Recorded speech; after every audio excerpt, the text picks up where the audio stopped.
আসসালামু আলাইকুম। বাইকের হিটিং ইস্যু নিয়ে আজকের আয়োজন। তো ভিডিওতে জানবো কেন বাইকের ইঞ্জিন স্বাভাবিকের থেকে বেশি হিট হয়ে যেতে পারে, মানে কী ফ্যাক্টর বাইকের হিটিং ইস্যুর জন্য দায়ী, আর এগুলো মেনটেন করতে পারলে নো ওভার হিটিং এবং নো টেনশন। যারা বাইকের ব্রেকিং পিরিয়ড মেনটেন করতেছেন বা স্বাভাবিক চলাচলের ক্ষেত্রে এই ভিডিও সবার জন্যই কভার করবে, সুতরাং একটু ইম্পর্টেন্স নিয়ে ভিডিওটা দেখবেন। এখানে গেম চেঞ্জিং কিছু পয়েন্ট থাকবে, এই অপশনগুলো ইউজ করে আপনারা বাইকের হিটিং ইস্যু সহজেই সলভ করতে পারবেন। তো ফার্স্ট থিং ফার্স্ট, বাইক চললে ইঞ্জিন হিট হবেই। জেনারেলি এয়ারকুল ইঞ্জিনের ইন্টারনাল যে তাপমাত্রা সেটাই হেডে সবচেয়ে বেশি থাকে, কারণ ইঞ্জিনের ভিতরে কম্বাসন যে চেম্বারটা থাকে সেখানে তাপমাত্রা সবচেয়ে বেশি থাকে। এটা স্বাভাবিক বা কমফোর্টেবল তাপমাত্রা হচ্ছে বা রেঞ্জ হচ্ছে 80 থেকে 110 ডিগ্রি সেন্টিগ্রেড। তো এর বাদে 120 থেকে 130 পর্যন্ত এটা ম্যাক্সিমাম রেঞ্জ।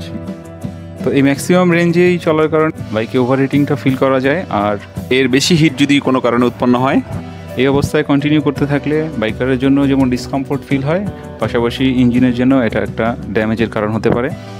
আর ইঞ্জিনের ভিতরে যদিও এত তাপমাত্রা থাকে, কিন্তু বাইরে জেনারেলি আমরা যেটা স্পর্শ করে বুঝি সেখানে 50 থেকে 80 ডিগ্রি সেন্টিগ্রেড পর্যন্ত তাপমাত্রা বোঝা যায়। তো বাইকে যে হিটিং ইস্যু হচ্ছে সেটা বোঝার 3-4টা লক্ষণ আছে, যেমন ইঞ্জিনের পাওয়ার লস হতে থাকবে, অর্থাৎ আপনি পিক আপ দিচ্ছেন কিন্তু গাড়ি রেসপন্স ঠিক মতো করতেছে না, পারফরমেন্সে একটু ঘাটতি দেখা দিবে। এছাড়া ইঞ্জিন থেকে নয়েজ আসতে থাকবে বা একটা টিকিং বা একটা নকিং টাইপের একটা আওয়াজ হবে। বেশি মাত্রায় হিট হলে সেটা অয়েল বার্নিংয়ের স্মেলটাও পাওয়া যেতে পারে, বা এমনকি স্মোকও দেখা যেতে পারে। এছাড়া ইঞ্জিন অতিরিক্ত গরম হলে, যেহেতু ইঞ্জিনের কাছাকাছি সবসময় 2 পা থাকে, সেখানে প্রচণ্ড রকম হিট অনুভূত হয়। এয়ারকুল ইঞ্জিন মূলত বাতাসে তাপ ছেড়ে দিয়ে হিট ম্যানেজ করার চেষ্টা করে বা ইঞ্জিন ঠান্ডা হতে পারে। এজন্য আশেপাশের বাতাসের প্রবাহ মাত্রা যদি বেশি থাকে তাহলে ইঞ্জিন সহজে ওভারহিটিং হয় না। তো শহরে চলাচলের সময় বা জ্যামের মধ্যে যেহেতু বাতাসের প্রবাহ ইঞ্জিন ঠিকমতো পায় না, তাই হাইওয়ে রাইডের তুলনায় শহরে বিশেষ করে জ্যামের মধ্যে ইঞ্জিন ওভারহিটিং ইস্যুটা বেশি দেখা দেয়। তো আপনারা লক্ষ্য করলে দেখবেন যে এয়ারকুল্ড ইঞ্জিনের পাশে কিছু এক্সট্রা পার্ট বর্ধিত অবস্থায় সমান্তরালে কিছু গ্যাপ দিয়ে থাকে। এগুলো ইঞ্জিনের ফিন। এই ফিনগুলোর মাধ্যমে ইঞ্জিনের বাড়তি অংশ বাতাসের মধ্যে বেশি অবস্থান করে বা ইঞ্জিনের আয়তনটা একটু বাড়তি থাকে, যাতে করে এগুলোর মধ্যে দিয়ে বাতাস বেশি সময় ধরে পাস হতে পারে, এবং যার ফলে বাতাসের প্রবাহ ঠিক থাকলে ইঞ্জিন তাপ ছেড়ে দিয়ে অতিরিক্ত হিট ম্যানেজ করে রাখতে পারে। এই জন্য এই ফিনগুলো সবসময় পরিষ্কার থাকা জরুরি। অতিরিক্ত কাদা বা বালির স্তর পরে জমে থাকলে অতিরিক্ত হিট ইঞ্জিন থেকে বাতাসে হিট পাস হতে প্রবলেম হয়।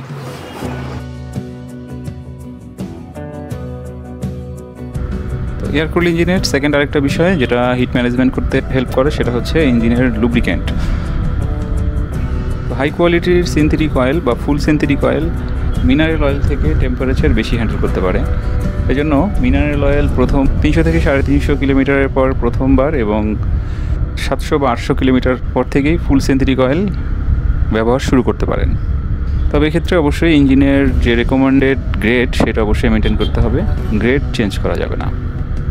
ইঞ্জিন অয়েলের কথা যেহেতু আসলো, একটা টেকনিক্যাল বিষয় বলে রাখি।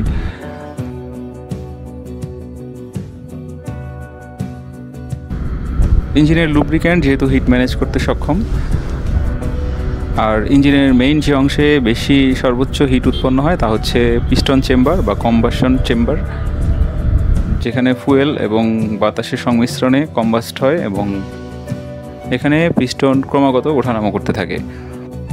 অর্থাৎ ইঞ্জিনের রেপটা মূলত এখান থেকেই আসে। এই ইঞ্জিন যত হাই রেপে চলবে, এটার ওঠানামাটা তত বেশি কন্টিনিউ হতে থাকবে।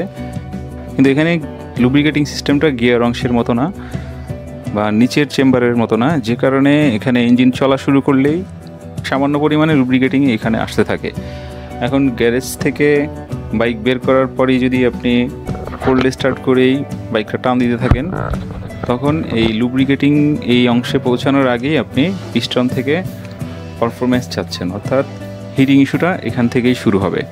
এই কারণে দিনের প্রথমবার যখন বাইক নিয়ে বের হবেন, কোল্ড স্টার্টের পর অন্ততপক্ষে 2 মিনিট বাইক স্ট্যান্ড অবস্থায় রাখার পরে যাত্রা শুরু করবেন, কারণ এখানে ইঞ্জিনের সব অংশে লুব্রিক্যান্ট পৌঁছানোর সুযোগ পাবে।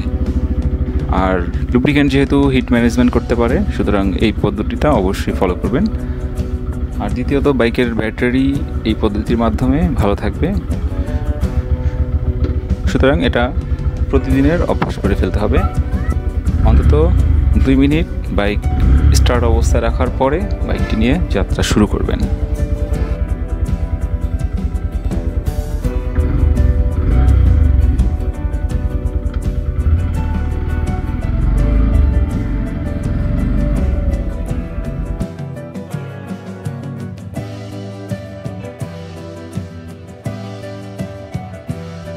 এরপর কমন যে বিষয়টা, রাইডিং কন্ডিশন। স্লো রাইডিংয়ের সময় জ্যামে যখন আপনি চলতেছেন, যদি আবহাওয়া তখন অত্যাধিক গরম থাকে তাহলে হিটিং ইস্যু হবে, এটা মাস্ট। কারণ হচ্ছে জ্যামের মধ্যে আপনার আশেপাশে বাতাস প্রবাহটা বাইক ঠিকমতো পাচ্ছে না, ইঞ্জিনে যে তাপটা হচ্ছে সেটা ওয়েদারে সে ছাড়তে পারতেছে না, সো কন্টিনিউ হিটটা বাড়তেছে। পাশাপাশি জ্যামের মধ্যে যে রাইডিং স্টাইল হয় সেটা হচ্ছে স্টপ অ্যান্ড গো, অর্থাৎ এই ব্রেক করা লাগতেছে, আবার একটু রান করা লাগতেছে। তো এই কারণে ইঞ্জিনের হিট বাড়তে থাকে। যেহেতু জ্যামের মধ্যে সাধারণত ফার্স্ট বা সেকেন্ড গিয়ারে বাইক বেশি চলে, এই গিয়ারে হাই অ্যাক্সিলারেশন করা যাবে না। জ্যামে বা সিগন্যালে যদি বেশি সময় দাঁড়িয়ে থাকতে হয়, অর্থাৎ কোনো মুভমেন্ট নাই, এই অবস্থায় দাঁড়িয়ে থাকতে হলে ইঞ্জিন অফ করে দাঁড়াতে হবে। আবার ধীরে ধীরে জ্যামের মধ্যে চলার সময় হাফ ক্লাস করে চালানো যাবে না, ক্লাস ফুল ছেড়ে দিয়ে আস্তে আস্তে চালাতে হবে। গিয়ার দেওয়া অবস্থায় ক্লাস চেপে দাঁড়িয়ে থাকা যাবে না, দাঁড়ানোর সময় নিউট্রাল করে ফেলতে হবে। তো হাফ ক্লাস পরিহার করার বিষয়টা হঠাৎ করেই হবে না, এটা আস্তে আস্তে অভ্যাসের মাধ্যমে হবে। তো বাইকের ক্লাস সঠিক নিয়মে ইউজ করার উপরে বা হাফ ক্লাস কীভাবে পরিহার করা যায় এটা নিয়ে আমার পরবর্তীতে বিস্তারিত ভিডিও আসবে ইনশাল্লাহ। তো একটু সময় বেশি লাগলেও অন্য রাস্তা ইউজ করে যদি জ্যামটাকে অ্যাভয়েড করা যায়, সেক্ষেত্রে অন্য রাস্তা ইউজ করাই ভালো। কারণ জ্যাম রাস্তা শর্টকাট হলেও সেখানে রাইডিং স্টাইলের কারণে আপনার ফুয়েল খরচটা বেশি হবে, আর ঘুরে গেলে রাস্তা বেশি হলেও আপনার ফুয়েল খরচটা খুব বেশি এদিক সেদিক হবে না। আর পাশাপাশি জ্যামের রাস্তায় আপনাকে হাফ ক্লাস বেশি ইউজ করে চালাতে হয়, যে কারণে ইঞ্জিনের অতিরিক্ত গরম হওয়ার পাশাপাশি ক্লাস প্লেটের আয়ুও কমতে থাকে। যাত্রা শুরুর আগে ম্যাপটা দেখে নিয়ে কম জ্যামের রাস্তাটাই সিলেক্ট করে নেওয়া বেটার।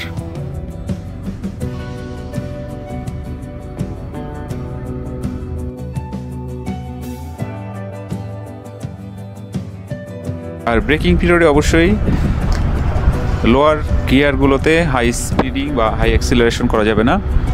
বেস্ট হচ্ছে 3000 থেকে 4000 আরপিএমের মধ্যে প্রতিটি গিয়ার শিফট করতে হবে। এতে ইঞ্জিনের হিটিং ইস্যু কম হবে, ইঞ্জিনে স্ট্রেচ হবে না, এবং প্রত্যেকটা গিয়ারই আপনার বাটার স্মুথভাবে চেঞ্জ হবে। অর্থাৎ এই 3000 থেকে 4000 আরপিএমের মধ্যেই আপনার প্রত্যেকটা গিয়ার শিফটিং করতে হবে।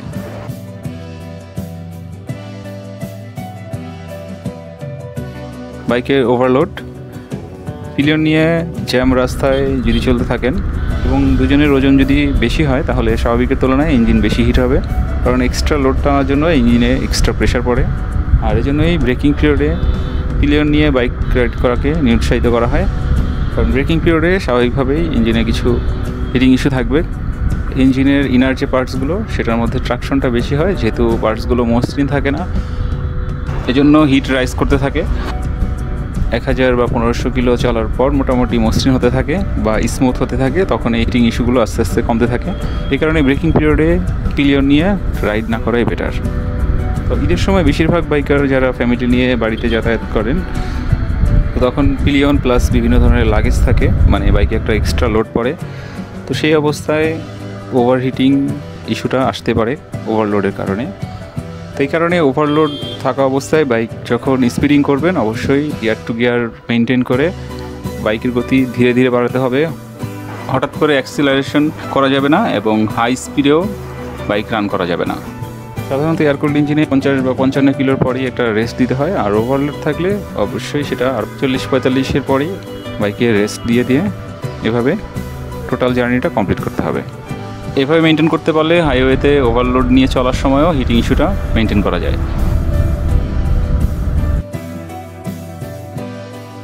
এয়ার ফিল্টার বা তেলের ফিল্টারের কারণেও ইঞ্জিন গরম হতে পারে। এয়ার ফিল্টার সাধারণত 7000-8000 কিলোমিটার পর পরই চেঞ্জ করে নেওয়া ভালো।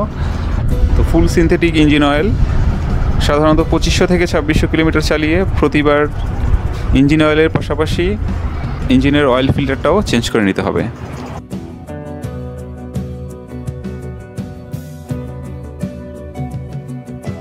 সামনের এবং পিছনের টায়ারে যদি প্রেশার কম থাকে তাহলে ইঞ্জিন ওভারহিটিং হওয়ার চান্স থাকে। টায়ার প্রেশার কম থাকার কারণে ইঞ্জিন পাওয়ার চাকায় ঠিকমতো ট্রান্সমিট হতে পারে না এবং কিছু পাওয়ার লস হয়, যে কারণে এক্সট্রা রেভ বা পিক আপ দিতে হয়।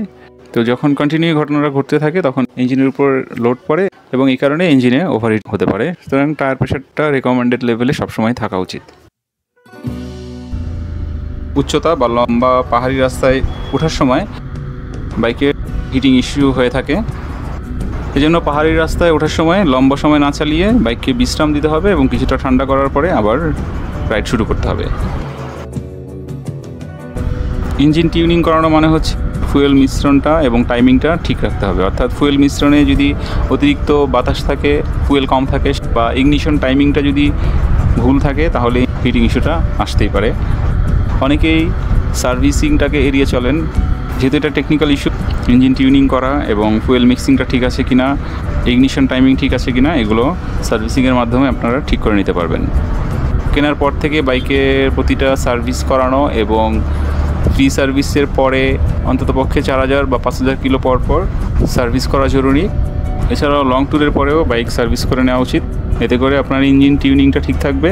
কার্বুরেটর বা এফআই সিস্টেম যে বাইকই হোক, টাইম টু টাইম কার্বুরেটর এবং fuel injection system neat and clean রাখতে হবে। ফুয়েল মিক্সিং বা ফুল ইগনিশন টাইমিংয়ের জন্য ইঞ্জিনের হিটিং ইস্যুটা হবে না।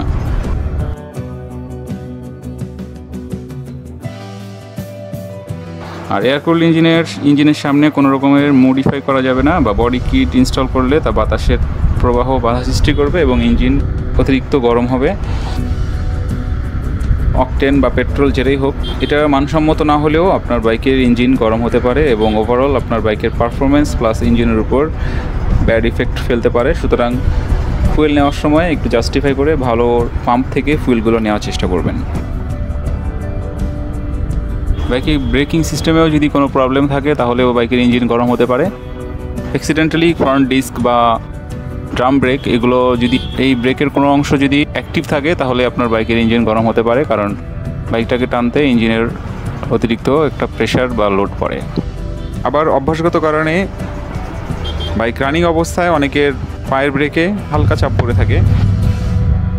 আবার ব্রেকিং করতেছেন কিন্তু পিক আপ অ্যাক্টিভ আছে, এসব ক্ষেত্রে হিটিং ইস্যু চলে আসবে।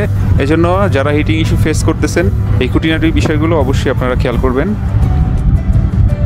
তো ওভারঅল এখানে আমি সবগুলো বিষয়ই একের পর এক বলার চেষ্টা করছি।